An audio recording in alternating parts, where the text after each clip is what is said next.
రాష్ట్రంలో వివిధ ప్రైవేట్ కళాశాలలో నిబంధనలకు విరుద్ధంగా ఫీజులు వసూలు చేస్తున్నారంటూ మాజీ ఎంపీ హర్షకుమార్ హైకోర్టులో పిల్ దాఖలు చేశారు. ప్రభుత్వం రూపొందించిన ఫీజు స్ట్రక్చర్ కంటే ఎక్కువ మొత్తంలో ఫీజులు వసూలు చేస్తున్న కాలేజీలపై చర్యలు తీసుకోవాలని కోరారు. హర్షకుమార్ పిటిషన్పై నేడు హైకోర్టులో వాదనలు జరగనున్నాయి. ఇదే విషయంపై మరింత సమాచారం మా రిపోర్టర్ రవిచంద్ర అందిస్తారు. రవిచంద్ర, ఎంపీ హర్షకుమార్ కాలేజీలపై చర్యలు తీసుకోవాలని అధికంగా ఫీజులు వసూలు చేస్తున్నారనే నేపథ్యం మనకు వినిపిస్తోంది. ఇదే విషయంపై పూర్తి అప్డేట్స్ ఏ విధంగా ఉన్నాయి? అయితే ప్రభుత్వం ఏర్పాటు చేసిన ఫీజు స్ట్రక్చర్ కంటే మించి ప్రైవేట్ కళాశాలలు కొన్ని అధికంగా ఫీజులు వసూలు చేస్తున్నాయంటూ కూడా మాజీ ఎంపీ హర్షకుమార్ ఇవాళ హైకోర్టులో పిటిషన్ దాఖలు చేశారు. కానీ అంతేకాకుండా వాళ్ళు ఇస్తున్న ఫీజు రిసిప్ట్లో కూడా అంటే కొన్ని ఏమో డైరెక్ట్ గా ఎడ్యుకేషన్ ఇన్స్టిట్యూషన్ పేరుతో ఇచ్చి మరికొన్ని మరి కొంత అమౌంట్ కి సంబంధించిన ఫీజు రిసిప్ట్లు ఎడ్యుకేషన్ సొసైటీ పేరుతో ఇస్తారు. అంటే సొసైటీ పేరుతో ఇస్తే కనుక ఏటీజీ ప్రకారం అది ఇన్కమ్ ట్యాక్స్ పరిధిలోకి రాదు, అది ఇన్కమ్ కిందకి రాదు. అవన్నీ కూడా ప్రభుత్వానికి పన్ను ఎగ్గొట్టే పరిస్థితుల్లో కూడా ఇవన్నీ కూడా ఉన్నాయి.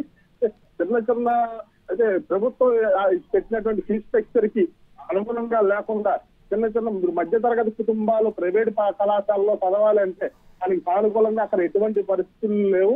అక్కడంతా కూడా లక్షల కొద్దీ దోపిడీలు చేస్తున్నారు. అంతేకాకుండా అన్యాయకరంగా ఇటువంటి దొంగ ఫీజు రిసిప్ట్లు మరీ పెట్టి ప్రభుత్వానికి కట్టాల్సిన ఇన్కమ్ ట్యాక్స్ కూడా నెరవేర్చారంటూ కూడా ఆ పిటిషన్ లో పేర్కొన్నారు. కాంతి దీనిపైన ఇవాళ వాదోపాదనలు జరిగితే అది గవర్నమెంట్ జీపీ తరఫున ప్రభుత్వం తరఫున ఏమో గవర్నమెంట్ జీపీ, అదేవిధంగా హర్షకుమార్ తరఫున న్యాయవాది ఇవాళ ఆఫ్టర్నూన్ అంటే లంచ్ సెషన్ తర్వాత దీని మీద వాదోపాదనలు జరిగే పరిస్థితి. కాంతి రైట్, అంటే ఇప్పుడు ఈ కంప్లైంట్ దృష్ట్యా పలానా కాలేజీలు ఈ విధంగా అదనపు ఫీజులు వసూలు చేస్తున్నారని ఏమన్నా పేర్కొనడం జరిగింది ఆయా కాలేజ్ పేర్లను?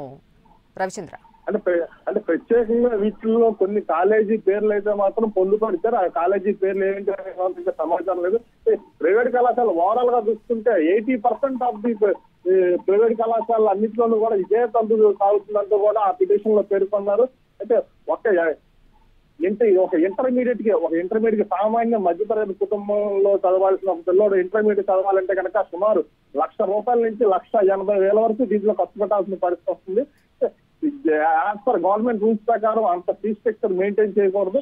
దాన్ని ఖచ్చితంగా ప్రభుత్వం దీని మీద కఠిన చర్యలు తీసుకోవాలంటూ కూడా దీంట్లో ఈ పిటిషన్ దాఖలు చేశారు. కాంతి రైట్ రవిచంద్ర, థ్యాంక్ యూ.